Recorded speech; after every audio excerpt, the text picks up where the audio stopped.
আমি যদি আজ সত্যিই বাংলার ক্ষমতায় থাকতাম ডক্টর মোহাম্মদ ইউনূসের মতো, আমি লালনের মাজার আগে ভাঙ্গা আরম্ভ করতাম। সারা পৃথিবীর কোন জায়গায় পুলিশ পাহারা দিয়ে গাঁজা খাওয়ায় আমি শুনিনি। এটা আমার কুষ্টিয়ায় আছে।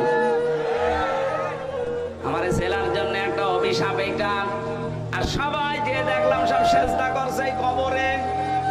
এই প্রকাশ্য শিরিক, প্রকাশ্য ঈমান বিধ্বংসী কাজ এই জেলাতে আরম্ভ করেছিল যারা, এই মানুষগুলো যদিও এখন অনেকে জেলখানায় আছে, অনেকে পালিয়েছে। এই শিরিক আমরা তুলে দিতে চাই। এখান থেকে প্রতিবাদ জানাচ্ছি। কুষ্টিয়ার লালনের মাজার সহ যত মাজার ব্যবসা আছে দেশে সব ভেঙ্গে গুঁড়িয়ে দেওয়া লাগবে। কোনো দরকার নেই মাজারে। যারা কোরআনে কারিমকে স্পষ্ট না নিয়ে অস্পষ্ট ভাবে প্রচার করে